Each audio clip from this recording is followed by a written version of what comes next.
The auction begins at dawn. A crowd of Roman citizens gathers, their coins clinking, eyes scanning the rows of trembling bodies. Among them stands a girl no older than 12. Her tunic is ripped away, leaving her bare under the judgment of strangers. A trader forces her to turn, prodding her arms, inspecting her teeth, and marking her height against a board. She is not a child in their eyes, she is merchandise. The bidding starts. Voices rise as men calculate her value, not as a person, but as a potential servant, concubine, or breeder. When the hammer falls, she is branded with a hot iron, her skin scarred forever with the mark of ownership. From that moment on, her identity vanishes. She belongs to Rome, not herself. This was no rare spectacle. In ancient Rome, women and girls could be born into slavery or captured through conquest, their destinies sealed before they could speak for themselves. Unlike free citizens, they had no legal identity, no recognized family, no rights. Their bodies and labor existed solely for the will of their masters. The empire celebrated its grandeur: marble temples, bustling forums, roads stretching across continents. But beneath the triumphs was a darker foundation: the backs of millions enslaved. For women, this burden was doubled. They were not just laborers. They were wombs, caretakers, playthings, and commodities in a system that consumed their lives whole. To survive meant silence. To resist meant torture or death. Yet their suffering fueled the wealth of patricians, the comfort of households, and the very heartbeat of Roman society. The child on the auction block was not an exception. She was the rule. Her story was repeated in countless markets, whispered in dark corners, and forgotten by history. But the echoes remain, waiting to be uncovered. Because behind Rome's golden age lies a chilling truth. The empire's power was built on women who were never meant to be remembered, and tonight, we will remember them. Slavery was not a shadow in Rome. It was the very structure holding the empire upright. By the height of Roman power, estimates suggest there were more than 2 million slaves in Italy alone, and countless more spread across the provinces. They tilled the fields, worked the mines, built the monuments, and filled the homes of the wealthy. And among them, women formed a vast and silent majority. They were Rome's hidden backbone. While freeborn matrons were shielded by status and guarded by honor, enslaved women lived lives stripped of dignity. They rocked cradles that were not their own, cleaned floors they would never walk freely upon, and bore children who were torn away at birth, children destined to inherit their mother's chains. This was not accidental, but systemic. Rome's laws defined them not as people, but as property. A master could sell, punish, or even kill a slave without consequence. Their lives were measured in value, not humanity. To the empire, they were a resource more expendable than stone, more renewable than crops. Yet, their presence was everywhere. In aristocratic villas, in crowded insulae, in the marketplaces and the brothels, women in bondage performed the invisible labor that made Roman luxury possible. Their reality was one of endless servitude and silent endurance, but it was also one of terrifying exploitation, where survival depended not just on obedience, but on navigating the desires and cruelty of those who owned them. This story is not one of marble arches and military triumphs. It is the story of Rome's forgotten women, those who endured the lash, the chains, and the silence. So, what was life like when your entire existence, body and soul, belonged to someone else? In the bustling heart of Rome, commerce did not only trade in olives, wine, or silk. The most profitable market dealt in flesh. Slave markets were grim theaters of human misery, where men and women stood naked under the gaze of buyers. Female slaves were sorted and labeled like livestock. A healthy young woman with broad hips might be advertised for her fertility, destined to bear children for her master's household. A girl with soft features could be sold for sexual service, her worth tied to her appearance. Stronger women were placed in the category of domestic labor: laundry, cooking, endless cleaning. Traders knew presentation was everything. Slaves were forced to stand on raised platforms, sometimes with placards hung around their necks detailing their age, origin, and qualities. Buyers poked at their limbs, examined their teeth, even checked for scars that might signal rebellion or illness. For the women on display, the degradation was total, stripped of clothing, stripped of privacy, stripped of humanity. The trade networks feeding these markets stretched across continents. Conquests in Gaul, Greece, Africa, and the East brought streams of captives into Rome. Ships carried them across the Mediterranean, where they were auctioned in ports before being funneled inland. A woman captured in a distant war might find herself in a Roman villa within weeks, her language, gods, and family erased in the journey. Profits were immense. Wealthy aristocrats bought dozens at a time, stocking their households with servants and attendants. Even ordinary Romans with modest means might own a slave or two, ensuring that bondage was not just a feature of elite life, but a part of everyday Roman existence. For women, the humiliation extended further. Many were paraded completely nude, forcing them to endure the leering gazes of strangers.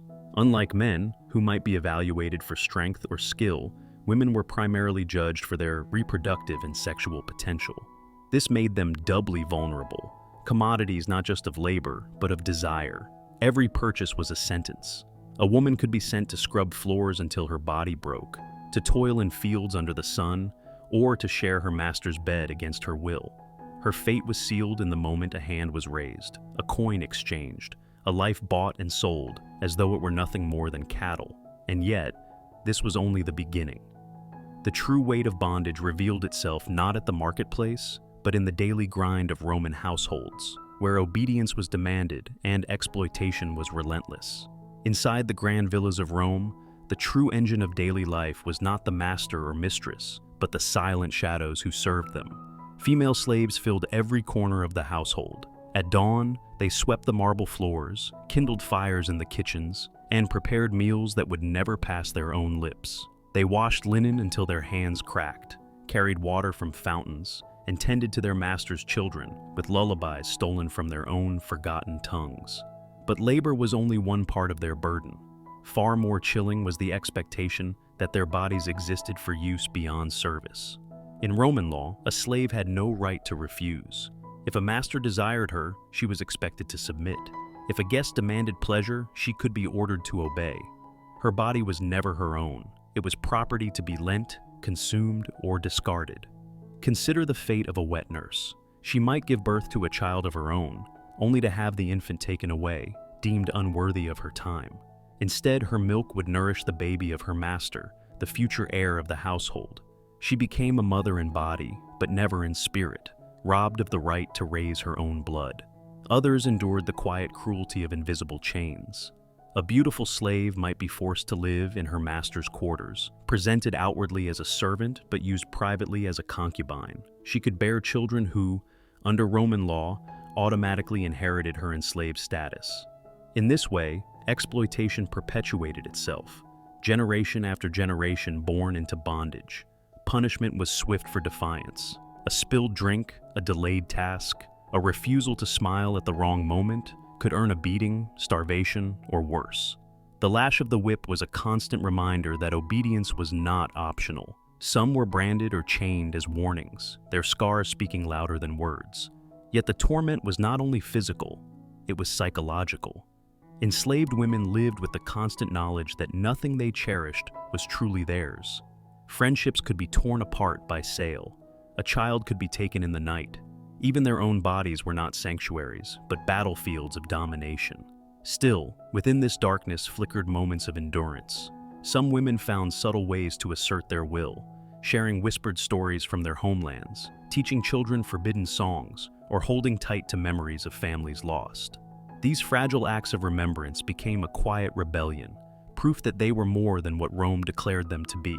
For every banquet served, for every child raised, for every night endured, these women bore the weight of an empire's comfort. Rome's marble palaces gleamed, but their shine was polished by the hands and tears of those who could never leave. This duality, labor by day, exploitation by night, was the unspoken truth of Roman households. And it revealed a chilling hypocrisy. The same society that praised freeborn women for their chastity celebrated the endless violation of those in chains. From the kitchens to the bedrooms, the lives of enslaved women were broken in service. But their suffering did not end in private chambers. Rome's hunger for entertainment and spectacle demanded even greater sacrifices. Rome prided itself on spectacle, Crowds filled arenas, theaters, and brothels in pursuit of pleasure, and enslaved women were the fuel that kept this appetite burning.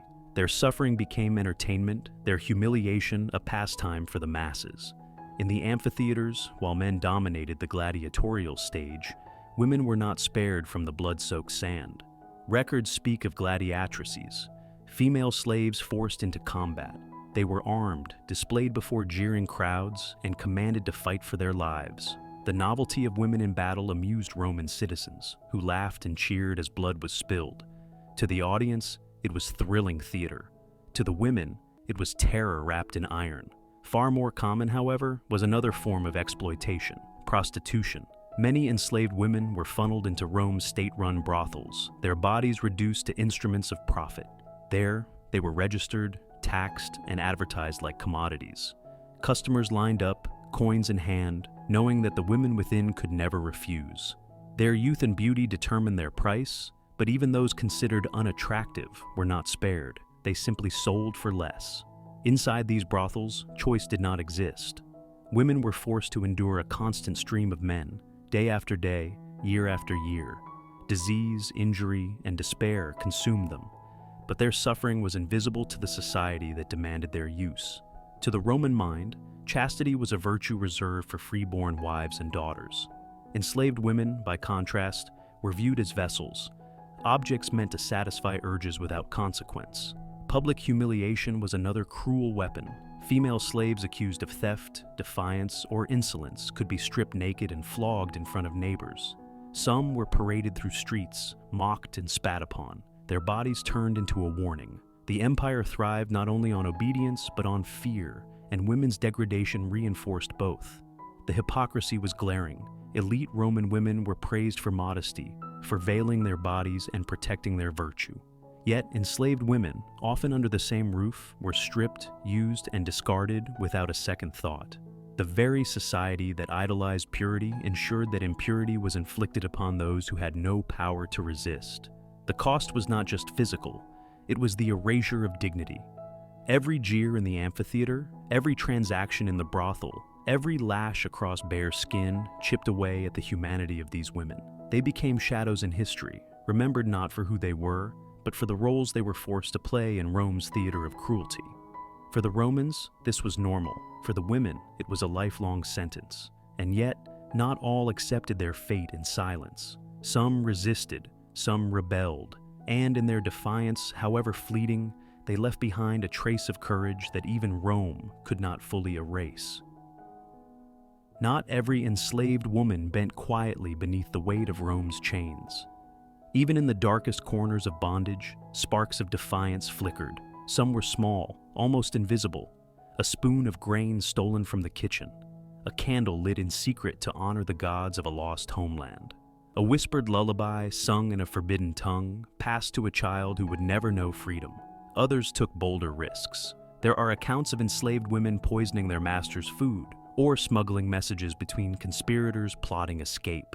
These acts were dangerous, punishable by torture or crucifixion, but they revealed a truth Rome could never erase. Submission was never absolute.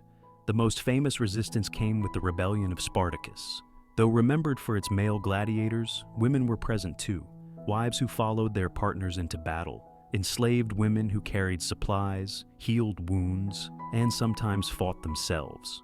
For a brief moment, they tasted freedom on the edge of a sword, even if it ended in blood and defeat. Yet resistance was not always loud. For many, survival itself was an act of rebellion.